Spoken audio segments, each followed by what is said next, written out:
ADG की अध्यक्षता में ऑपरेशन जागृति अभियान कार्यक्रम का तहसील खैर में हुआ आयोजन। महिलाओं बालिकाओं को किया जागरूक। अपर पुलिस महानिदेशक आगरा जोन आगरा अनुपम कुलश्रेष्ठ द्वारा तहसील खैर में ऑपरेशन जागृति अभियान के तहत गोष्ठी कर बीडीओ विद्यालय निरीक्षक कोऑर्डिनेटर सीएचसी डॉक्टर आशा कर्मी आंगनबाड़ी कार्यकर्ती समूह चलाने वाली महिला विधिक सेवा प्राधिकरण यूनिसेफ पुलिस बीट कांस्टेबल तहसील के कर्मचारी 10 गांव की महिला प्रधान एनआरएलएम महिलाएं पत्रकार बंधुओं के साथ गोष्ठी कर जागरूक किया गया। महिलाओं और बालिकाओं के प्रति अपराधों में कमी लाने एवं महिलाओं में सामाजिक जागरूकता पैदा करने के उद्देश्य से जोन के समस्त जनपदों में यह अभियान चलाया जा रहा है। महिलाओं के साथ हर पल पुलिस है। पुलिस पूरी तरह से हर समय आप लोगों के साथ है। झूठे प्रकरण दर्ज नहीं होने चाहिए, इससे कानून का दुरुपयोग होता है। आशा कार्यकर्ताओं और कम्युनिटी रिसोर्स पर्सन के लिए मुख्य संदेश दिया कि समुदाय को हिंसा के विरुद्ध एकजुट होने के लिए प्रोत्साहित करें। गोष्ठी आयोजित कर ऑपरेशन जागृति अभियान के उद्देश्य एवं सफल संचालन व क्रियान्वयन के संबंध में संवाद स्थापित करते हुए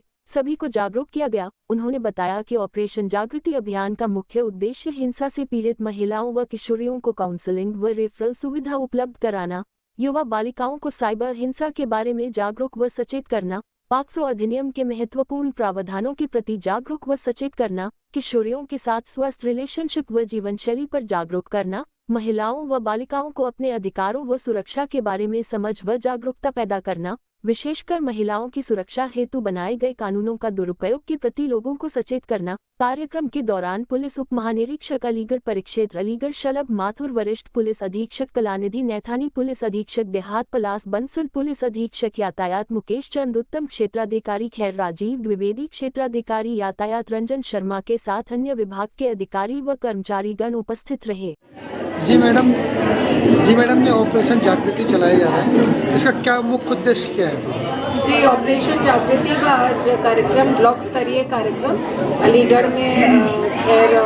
ब्लॉक पे हो रहा है। और इसमें देखिए ऑपरेशन जागृति के 4 मुख्य बिंदु हैं। पहला बिंदु तो ये है कि जो महिलाओं के विरुद्ध अपराध हो रहे हैं उसमें जो महिला को सदमा होता है, उस सदमे के बारे में हमको सोचना है कि किस तरह से हम उस महिला को सदमे से बाहर निकाल सकें, उसको रिहैबिलिटेट कर सकें, उसको मुख्य धारा से फिर से जोड़ सकें ताकि वो अपना जीवन जो है फिर से संपादित कर सके। एक किसी महिला के साथ यदि बलात्कार होता है या उस तरह से किसी प्रकार की शील भंग होता है, स्पेशली जो बलात्कार वाले केस हैं उसमें जो सदमा जो ट्रॉमा होता है महिला पीड़िता के साथ बहुत गंभीर किस्म का होता है। तो उस सदमे से किस तरह से महिला को बाहर निकाला जाए, किस तरह से उसको आश्वस्त किया जाए कि वो सेफ है, वो सिक्योर है, और किस तरह से उसको मुख्य धारा से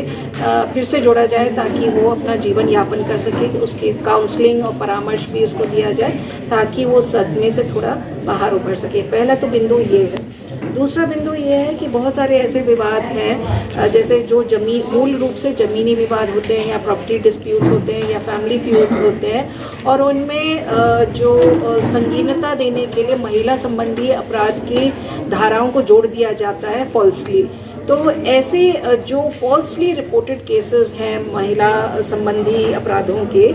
उनके विरोध हमको अपनी आवाज़ उठानी, यानी कि महिलाओं को आवाज़ उठानी है कि एक तरीके से वो उनका भी शोषण है कि उनके नाम पर उनको एक मोहरा के रूप में इस्तेमाल कर इस तरह की FIR लिख दी जा रही हैं जो फॉल्स है। वो उसमें जो मूल रूप से उसमें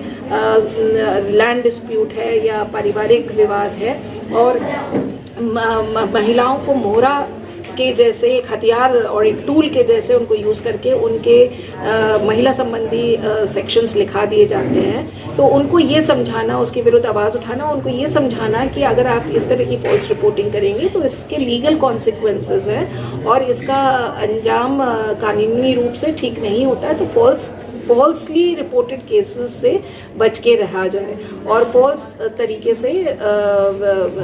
मतलब फॉल्स केसेस को ना रिपोर्ट किया जाए। और दूसरा ये भी है कि महिलाएं ये भी समझें कि जो पुरुष उनके साथ हैं, जो उनके घर का आदमी है, उनके नाम पर जो अपराध लिखवा दे रहा है झूठी तरीके से, तो एक तरीके से वो महिलाओं का शोषण भी है, क्योंकि वो वॉइसलेस हैं और इसलिए वो कुछ बोल नहीं पा रही हैं, समझ नहीं पा रही हैं और वो जाके फॉल्स केस लिखवा दे रहा है। तो वो इस बात का लीगल कॉन्सिक्वेंस समझें कि ये जो गलत तरीके से ये लिखवा रहे हैं रिपोर्ट्स, ये इसका विरोध करें और उनको भी समझाएं, अपने आदमियों को भी समझाएं, अपने पुरुषों को भी समझाएं कि ये ट्रेंड और ये टेंडेंसी ठीक नहीं है, क्योंकि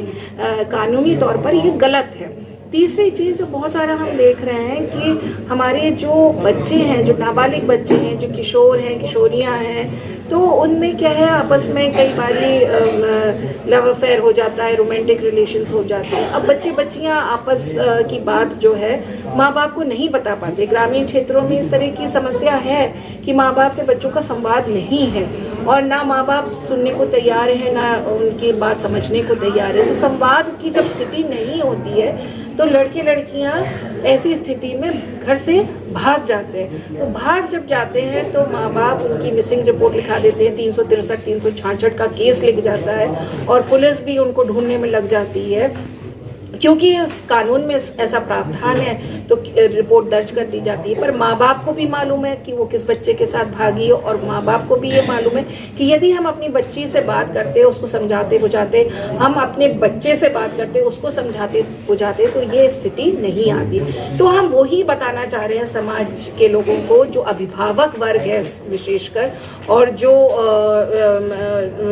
माता पिता हैं, कि वो समझें कि बच्चे के साथ संवाद होना कितना ज़रूरी है, ताकि इस तरह की परिस्थिति स्थिति ना उत्पन्न हो कि बच्चे घर से भाग जाएं। कई केस में जब माँ बाप को पता चल जाता है तो इतना ज़्यादा घर का दबाव हो जाता है कि बच्चे बच्चियाँ कई बार सुसाइड तक करने के लिए